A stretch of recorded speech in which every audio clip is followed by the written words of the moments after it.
Hello everyone, welcome back to my channel. Please subscribe my channel. The air in the studio, usually buzzing with a light morning show energy, had grown thick and heavy.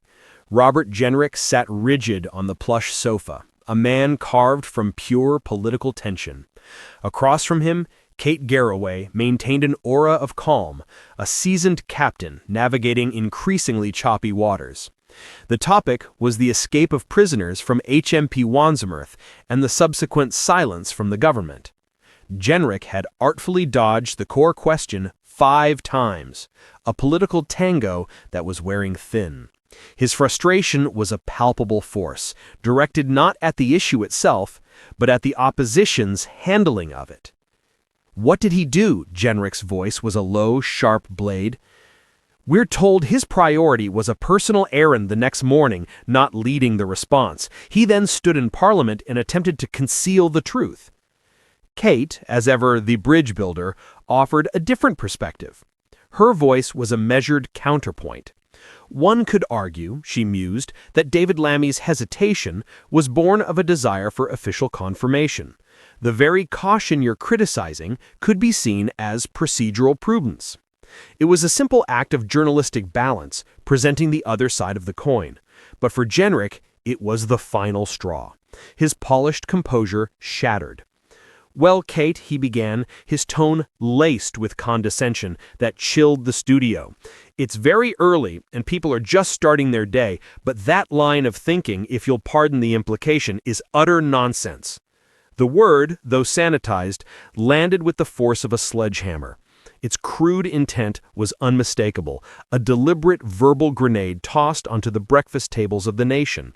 He wasn't just disagreeing, he was dismissing her and the entire process of fair debate with contempt. Kate's transformation was immediate. The pleasant host vanished, replaced by a figure of steely authority. She did not flinch, she did not raise her voice, but her gaze locked onto his, and her words were crisp, final, and left no room for negotiation.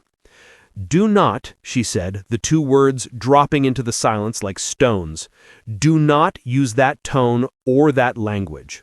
Mr. Jenrick, you were making valid points, but I must now apologize on your behalf to any young viewers. We know families watch this program." In that moment, the political scandal vanished. The escaped prisoners were forgotten. The entire interview narrowed to a single powerful lesson in civility. Jenrick was no longer a formidable politician. He was a man who had been publicly and perfectly corrected.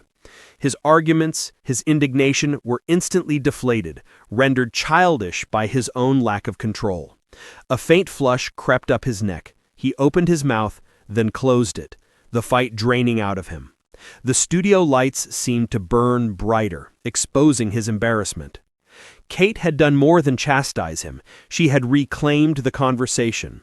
She had drawn a bright, unwavering line between passionate discourse and outright disrespect, and she had placed him firmly on the wrong side of it. The interview continued, but it was a hollow formality. The real story had already been told, not in the details of policy, but in the quiet, formidable power of a woman who refused to let decency be the first casualty of a political spat.